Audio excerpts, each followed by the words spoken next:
Let's bring in Senator Kay Bailey Hutchison, again, a member of the Banking, Commerce, and Appropriations Committees. He joins us from Washington. Senator, good to see you. Welcome back. Thank you very much. Great to be here. I thought I was going to see you in your running gear because I know you're running the Capitol Hill Challenge to benefit D.C. Special Olympics. Is that later today, or did you already run it? No, we're on the way. We're going to start at 8 o'clock, and I have on my T-shirt, my running gear, and Herd on the Hill, which is roll call's motto, but also mine today.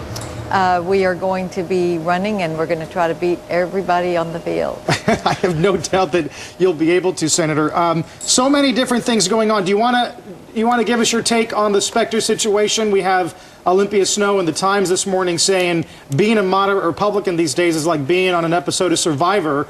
Eventually, enough votes, and you realize you're really not welcome in the party.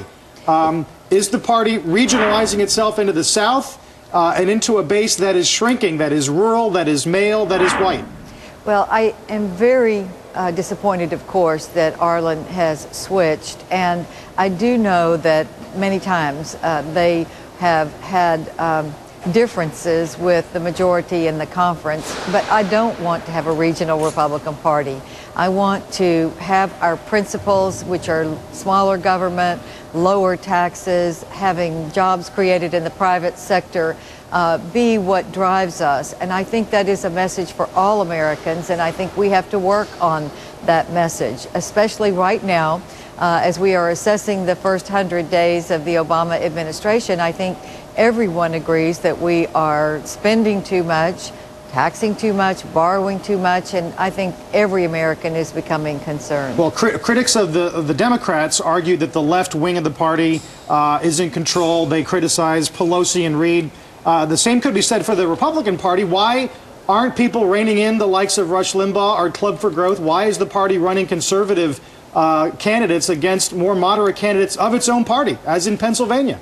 Well, I think every party goes through a time when it's in a loss situation, as we are now, and looking inward and saying, what are the principles that we can bring people together to accomplish? And I think bringing people together is a very important part of this. We can't say that if you disagree with us on one issue, you're not welcome in the Republican Party. And I think that's a message that some are getting, and it is not the case. We should be the party of the majority. We are the principles that will last for the long term.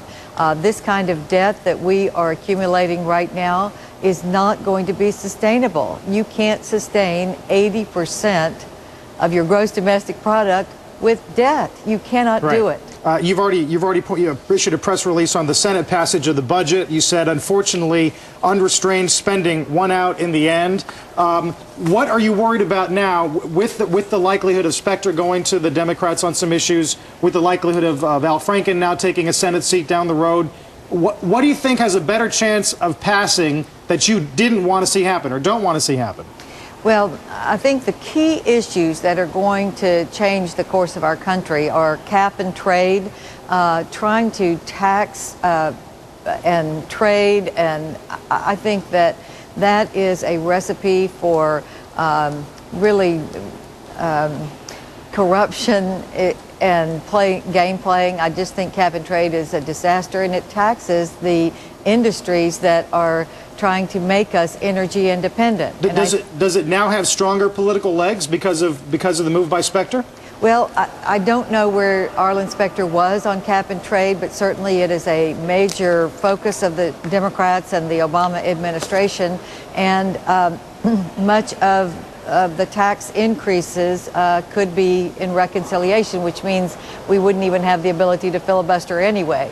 I think cap and trade, I think the health care bill that they are proposing that might make us a single payer system, take out the private sector, I think that is going to cost us jobs, and it's going to lower our standard of health care in this country, which right now is the best in the world. I think these are the two areas that the Democrats are going to push the hardest, and I hope that we will be able to put together bipartisan coalitions to stop both of those bills that I think would change the course of our country for the worse.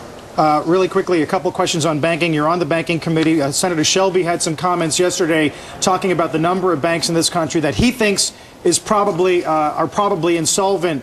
What do you think the lessons are going to be of the stress test when we get them next week? Are they going to mean anything? Are they going to tell us anything we don't know? Are they going to scare investors from putting private capital into the very banks that need it the most?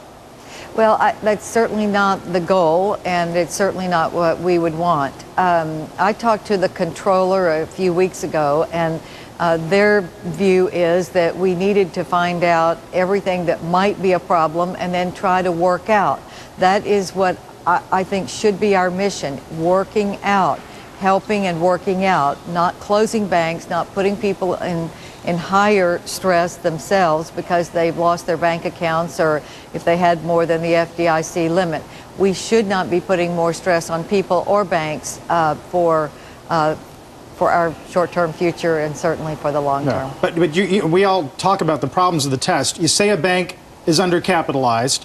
Why would a private investor want to put money into that problem bank, right? Knowing that the government could come in later and dilute their stake, and that's happening at the same time that the TARP's running out of money and Congress is unlikely to approve more. We're in an extremely difficult spot, Senator, are we not? You are absolutely right. You have hit the target exactly. And what I think we have to do is show that I don't think we're going to have more bailouts. I think at least the Republicans are very concerned about that because of the way the money is being spent. I think that we are very concerned, and the private sector is very concerned about the firing of the CEO of GM, the taking over of more and more of our companies that look like nationalization, and I think that's a signal we have to stop. Senator, the Wall Street Journal is reporting that Vikram Pandit is asking the Treasury Secretary if he can pay out special bonuses to try and keep some employees at Citi.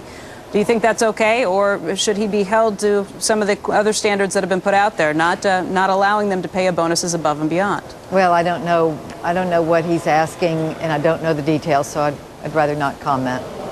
Finally, Senator, how long is the race today? It's 3.5 kilometers. Three and a half kilometers. It's 5K. It's 5K. It's a 5K. So you can probably do that in 15, 20 minutes. You got it. Hey, listen, thank you very much. I know you'll be cheering for me. We'll be looking for the results later on today, Senator. Thank you. Look at it. Good to see you, Senator Kay Bailey Hutchison.